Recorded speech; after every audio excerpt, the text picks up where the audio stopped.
यही तीनिटी भूल स्वामी स्त्री संपर्क में आनी थाए फाट। चाणक्य नीतिशास्त्र जीवन को नूतन दिग देई थाए एवं गोटे सुंदर जीवन अतिबाहित करिबारे साहाय्य करि थाए। आजिर चाणक्य नीति रे एभली तीनिटी कारण मु दर्शाइबाकू जाउछि जहाँकि स्वामी स्त्री संपर्क को दुर्बल करी फाट सृष्टि करि थाए। एक बुझामणार अभाव। जदि स्वामी स्त्री मध्य कम्युनिकेशन रे गैप रही किंबा उभय सहित ठीक रे कथबार्ता करती नहीं तेबे यह कौनसी आश्चर्यजनित घटना बोली आमे भाबिबा उचित नुहे। किंतु स्वामी स्त्री उभय सहित बंधु भली मिसी थांती बोली आमे जानिछु। स्वामी स्त्री जदि उभय को बुझी पारिबे नहीं किंबा सेमानंक मध्यरे कम्युनिकेशन दुर्बल रहिबो तेबे केही काहारी मन कथा बुझी पारिबे नाही एवं खूब शीघ्र अलगा होई जिवे जहाँकि संपर्क फाटर कारण। 2 बाहर लोकंक हस्तक्षेप।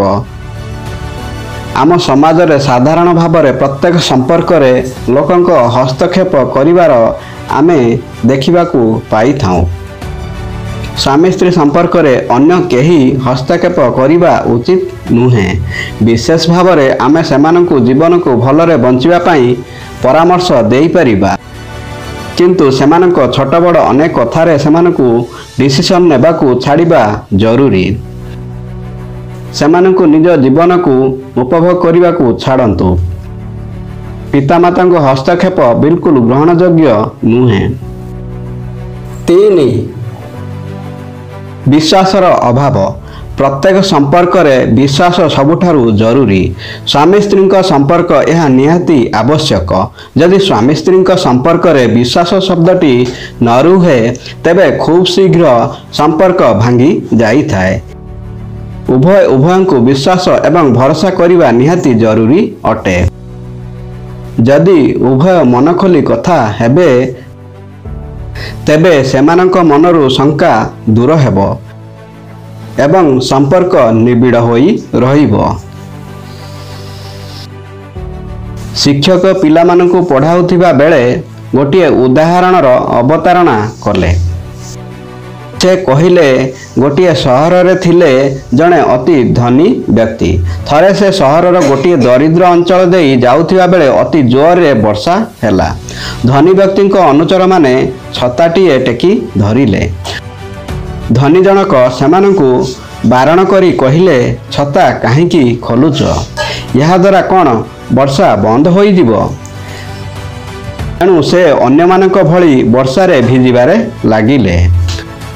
कथाटी उपस्थापन करी शिक्षक छात्र मानंकु पचारिले, अच्छा पिला माने यही घटनार धनी व्यक्ति संबंध रे किछि कहि परिबो। पिला माने जहा कहिले तार सार कथा थिला जे धनी व्यक्ति जनक करुणामय। से देखिले जे आखपाखरे समस्ते भिजुथिबा बेले केवल छता द्वारा से निजे सुरक्षित रहिबा अविवेकी होई पारे। तेणु से समस्तंक भली वर्षारे भिजिबारे लागिले। शिक्षक पिलामानंकु कहिले ताहा ठीक, तांक मनरे थिबा दया भाव को तुमे ठीक धरि पारिच। तांको ठारे तुमे देखिलो अन्य मानक सहित समदुखी हेबार गुण। ताहा भल निश्चय किंतु महान पर्यायर नुहे। परदिन से धनी व्यक्ति जहा कले ताहा तांकर चरित्र को आहुरी उज्जवल कला। कारण परदिन से सही अंचल समस्त को गोटे गोटे छता देले। समस्या रे समदुखी हेबा हेउची समस्या को स्वीकार करिनेबा। तो परे से जहा कले तहिरे थिला समाधानर पंथा निर्धारण। बंधुगण भिडियोटी भल लागिले भिडियो गोटे लाइक एवं आम चैनल को सब्सक्राइब करिया को भूलिबेनी। धन्यवाद। जय श्री कृष्ण।